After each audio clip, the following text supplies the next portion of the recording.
आंसू कहता है दिल ये मेरा। Hello friends, welcome to my new blog. প্রথমে সবাইকে হ্যাপি সানডে। জানি আজকে সানডে না, ভিডিওটা আপলোড করতে আমাদের অনেক দেরি হয়ে গেল। তো যাই হোক, আমরা সবাই মিলে প্ল্যান করলাম যে একটু ঘুরে আসা যাক। তো ফাইনালি দেখতে পাচ্ছ আমরা শিলিগুড়ির গাজলডোবার খুব কাছাকাছি চলে এসেছি।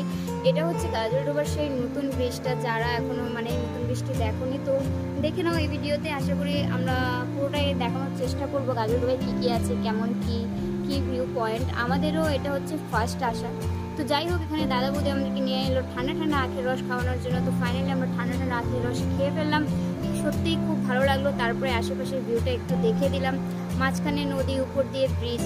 তারপরে দীঘা ফিল নেওয়ার জন্য চলে এলাম বাজারের ভিতরে। বাজারের ভিতরে ঢুকতেই দেখো বড় বড় কাঁকড়া, বড় বড় চিংড়ি। আমি খেতে তো খুব ইচ্ছা করছিল, কিন্তু পুরো মাছ গন্ধ করছিল। যাই হোক, ওখান থেকে কিছু খাইনি। তারপরে চলে এলাম একটা নিরিবিলি ফাঁকা জায়গায়, যেখানে আমরা প্ল্যান করেছিলাম দাদা বৌদির অ্যানিভার্সারি সেলিব্রেশন করব। তো যাই হোক, আমরা আগে জানতাম না যে আজকে দাদা বৌদির অ্যানিভার্সারি। তো সকালবেলা আমরা জানতে পারলাম দাদা বৌদির অ্যানিভার্সারি। তো আমরা প্ল্যান করেছিলাম যে দাদা বৌদিকে ছোট্ট একটা সারপ্রাইজ দেব। তো শিলিগুড়ি থেকেই আমরা কেকটা কিনেছি, রিসেন্ট বানিয়ে দিয়েছে। বানিয়ে দেওয়ার ফলে গরমে দেখো কেক গলে গালগালা হয়ে গেছে। তো সেই মুহূর্তে করার কিছু ছিল না, এই ফুটা কেক দিয়ে করা হলো অ্যানিভার্সারি সেলিব্রেশন। হ্যাপি অ্যানিভার্সারি দাদা বৌদি, খুব ভালো থেকো, প্রত্যেকটা দিন যেন খুব স্পেশালভাবে কাটুক তোমাদের। তো ফাইনালি এখানে আমাদের অ্যানিভার্সারি সেলিব্রেশনস করা হয়ে গেল, একে অপরকে কেক খাওয়ানো হলো, একটু ফান, একটু মজা করা হলো। তারপরেই আমরা চলে গেলাম হচ্ছে একটু মানে সমুদ্রের কাছে, সমুদ্র বলছি নদীর কাছে। তো দেখতেই পাচ্ছ সবাই নিচ দিয়ে নামছিল। তো এখানে আমিও একটু নামছিলাম ঢং করে। আমার বরকে বললাম একটু ক্যামেরাটা পিছন থেকে আমার করে দাও। তো সে করে দিচ্ছিলো, আর আমি বারবার উল্টে পিছন থেকে একটু দেখছিলাম। তো ফাইনালি আমরা নদীর কাছে এসে পড়ছি। নিচে দেখো কত লোক, এখানে অনেক লোক দূর থেকে আসে একটু সময় কাটানোর জন্য, বিশেষ করে কাপল, ফ্যামিলি, সবাই আসে। তো দেখতে পাচ্ছি এখানে দাদা বৌদি নেমে পড়েছে। তো আমরা উপরে ছিলাম, আমরাও নামবো। তারপরে ওখান থেকে বাড়ানোর পর আশেপাশে দেখি কত সবজির দোকান। এটা কি যেন ফল বললো, মনে পড়তেছে না। এদেরকে একটা টেস্ট করার জন্য দিয়েছিল দাদাটা। তো দেখো এদের এক একজনকার মানে খাওয়ার পর মুখের এই অঙ্গি ভঙ্গি কী বলে, যাই বলে। তারপরে দেখো আমার বর কি ফলটার নাম বলছিল মনে পড়ছে না, যাই হোক। তারপরে এখানে অনেক রকমের সবজি থেকে মাছ থেকে সব কিছুই বিক্রি হয়, সব কিছুই তুলে ধরার চেষ্টা করেছিলাম তোমাদের সাথে। তারপরেই আমরা চলে গেলাম অপোজিট সাইডেই যেতেই প্রথমেই চোখে পড়লো যেটা হচ্ছে ফুচকা। আমি বললাম চলো না ফুচকা খাই।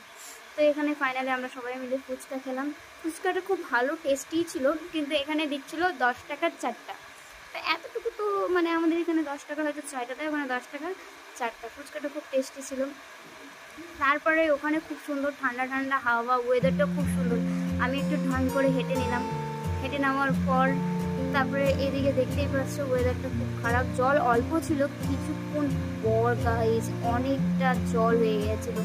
তারপরে এখানে দাদা বৌদির একটু রিলস করে দিচ্ছিলাম, দেখো ট্যাং ট্যাং ট্যাং।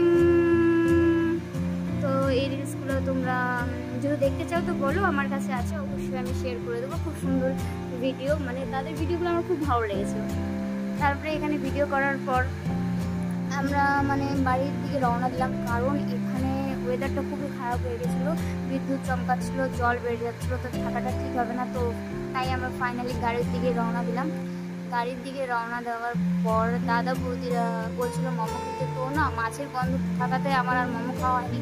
আমি আমার বর চলে এলাম ডাবের জল খেতে। তো ফাইনালি আমরা এখানে ডাবের জল খেয়ে নিলাম, আর দাদা বৌদিরা মোমো খেতেই চলে গেছিলো। তো এখানে মোমো অ্যান্ড ডাবের জল খাওয়া দাওয়া করার পর আমরা বেরিয়ে পড়লাম সিটি সেন্টার যাওয়ার উদ্দেশ্যে। তো দেখতেই পারছো গাড়িতে বসে একটু রাত্রের ভিউটা আমি নিয়ে নিলাম, খুবই ভালো লাগে। তো ফাইনালি গাইস আমরা সিটি সেন্টারে ঢুকে পড়েছি। এটা হচ্ছে সিটি সেন্টারের ভিউ। একদিনে অনেক জায়গার প্ল্যান করে ফেলেছি, তাই অল্প করে সব জায়গায় ঘুরে ফেলেছি। তো দেখতেই পাচ্ছ সিটি সেন্টার। এখানে অনেকক্ষণ আমরা মিনিমাম ধরো না কটায় 9টার দিক ঢুকছিলাম, না 9টা না সরি 8টা সাড়ে 8টার দিকে ঢুকেছিলাম, 10টা এমনকি বাড়িয়ে গেছিলাম ওখান থেকে। ওখান থেকে দেখো এখানে কত সুন্দর সুন্দর গেম জোন আছে। তো এরকম ভিডিও আমি আরেকটা আপলোড করেছিলাম সিটি সেন্টারের। খুব সুন্দর জায়গাটা, অনেক সুন্দর, মানে সময় কাটানোর জন্য খুবই ভালো। যাই হোক, এখানে জিনিসগুলো খুব কস্টলি, তো কোনো ব্যাপার নেই। এখানে অনেকক্ষণ সময় কাটানোর পর ফাইনালি আমরা বাড়ি যাওয়ার উদ্দেশ্যে বেরিয়ে পড়লাম। বাড়ি যাওয়ার আগে কিছু তো খেতে হবে বস, অনেক রাত হয়ে গেছিলো। তো ফাইনালি আমরা একটা রেস্টুরেন্টে ঢুকে পড়েছি, সেখানে আমরা গিয়ে সবাই বিরিয়ানি অনেক কিছু খেলাম। আমাদের ভিডিওটা কেমন লাগলো কমেন্ট সেকশনে অবশ্যই জানিও।